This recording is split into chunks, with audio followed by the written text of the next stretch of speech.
हमारे व्यस्त जीवन में ईश्वर की आवाज़ हमें दिशा देती है। ईश्वर की आवाज़ के बिना हम दिशाहीन हो जाते हैं और जो दिशाहीन है वह अपनी मंजिल को नहीं पाता या बहुत भटकने के बाद पाता है।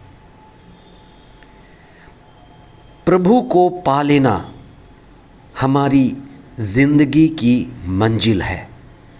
आज हम इस पर चिंतन करें कि प्रभु की ओर हमारी यात्रा कितनी पूरी हुई है। 28वां सामान्य रविवार। पहला पाठ राजाओं का दूसरा ग्रंथ अध्याय 5 पद संख्याएँ 14 से 17 तक। दूसरा पाठ तिमोथी के नाम संत पौलुस का दूसरा पत्र अध्याय 2 पद संख्याएँ 8 से 13 तक और संत लूकस का सुसमाचार अध्याय 17 पद संख्याएँ 11 से 19 तक। बाकी 9 कहाँ हैं? ईसा ने एक बड़ा महत्वपूर्ण सवाल पूछा है, बाकी 9 कहाँ हैं? हमारी ये ज़िंदगी हमें मिली हुई है कि हम ईश्वर से संयुक्त हो सकें, अपनी ज़िंदगी की मंजिल प्रभु में पा सकें। हमारा जीवन और जीवन से जुड़ा हुआ सभी संसाधन उसी मंजिल को पाने के लिए मिले हुए हैं। जो भी चीज़ हमारे पास है हमें उसका सदुपयोग करना है और छोटे से बड़े की खोज करनी है।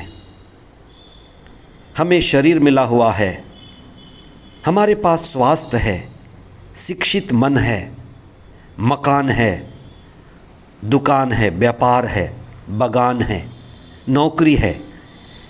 ये सभी चीज़ें मिली हुई हैं और ये अच्छी हैं।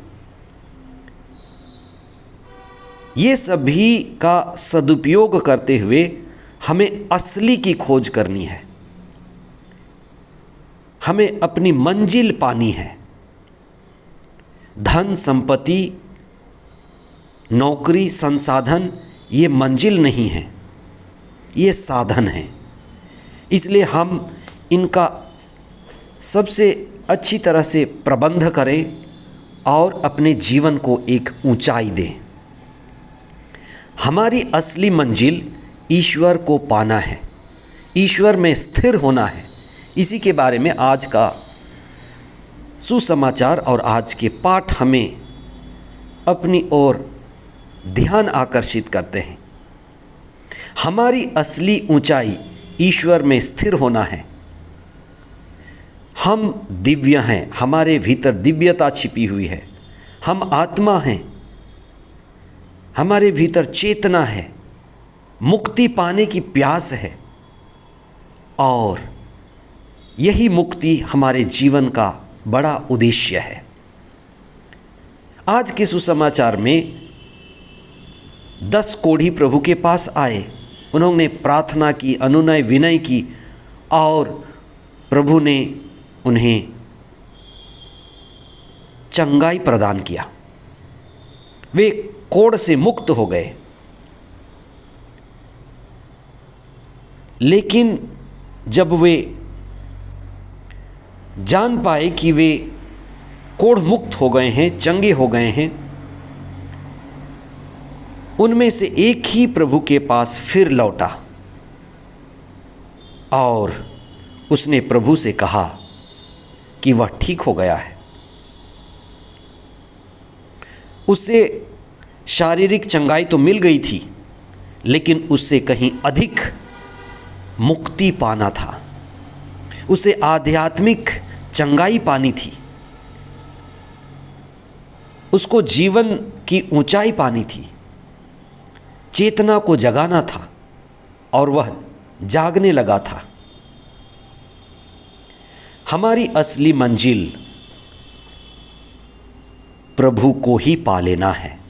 प्रभु की संगति में होना है, संसार में रहते हुए सांसारिकता से मुक्त होना है, इस संसार रूपी माया में रहते हुए माया से मुक्त होना है। इसलिए प्रभु ने यह सवाल पूछा कि बाकी 9 कहाँ हैं। बाकी 9 को चंगाई तो मिली पर मुक्ति नहीं मिली। बाकी 9 को स्वास्थ्य तो मिला पर आध्यात्मिक चंगाई और अनंत जीवन नहीं मिला। जीवन में स्वास्थ्य पा लेना, पैसे कमा लेना, मकान बना लेना, ये पर्याप्त नहीं है। हमें ईश्वर के साथ संयुक्त होना है, हमें मुक्ति पाना है और प्रभु में स्थिर होना है। इसके लिए हम सतत प्रयत्न करें। आज के दूसरे पाठ में संत पौलुस ने तिमोथी से कहा है कि तिमोथी, तुम सदा पुनर्जीवित ईसा को याद करो। हमेशा पुनर्जीवित ईसा को याद करो जो संसार के मुक्तिदाता हैं। संत पौलुस कहते हैं कि यही उनका शुभ संदेश है कि पुनर्जीवित ईसा की संगति में हम सदा रहें। आज के पहले पाठ में नामान का चित्रण है। नामान जो एक सेनापति था, उसके अंदर एक अकड़ थी, घमंड थी। ईश्वर के पास, ईश्वर के नबी के पास जाकर उसका घमंड मिट गया। हमारी यात्रा घमंड से विनम्रता की ओर है।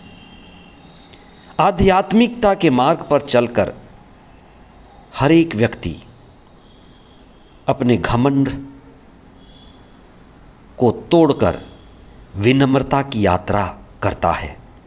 आप प्रार्थना करें कि आपका व्यक्तिगत जीवन, पारिवारिक जीवन और जो लोग आपके रिश्ते में रहते हैं, परिवार में रहते हैं, वे भी अपने घमंड को तोड़ करके विनम्रता की यात्रा करें। जीवन में प्रभु को स्थान दें। प्रभु हमें कई चीज़ें देना चाहता है, बड़ी चीज़ें देना चाहता है, लेकिन हमारे विश्वास की परीक्षा होता है। कोई भी बड़ी चीज़ मिलने से पहले हमारे विश्वास की परीक्षा होती है। नामान के विश्वास की भी परीक्षा होती है। कोई बड़ा चीज़ मिलने से पहले हमें उसकी कीमत चुकानी पड़ती है। कोई बड़ी परीक्षा पास करने के लिए हमें अपनी योग्यता दिखानी पड़ती है। नामान उसी परिस्थिति से गुजरा, वो विनम्र बना, वो विश्वासी बना और अपनी योग्यता और आध्यात्मिकता की ऊंचाई पाया। वह घोषणा करता है कि ईश्वर राजा है, वो इस्राएल का राजा है। हम प्रार्थना करें कि हम अपने जीवन में प्रभु को पहला स्थान दें, मुक्ति पाएं, अपने परिवार को एक ऊंचाई प्रदान करें, विश्वास में जुड़े रहें, प्रभु की संगति में रहें और आशीष और कृपा की दशा में रहें। प्रभु का दिन आपके लिए मंगलमय हो। आमीन।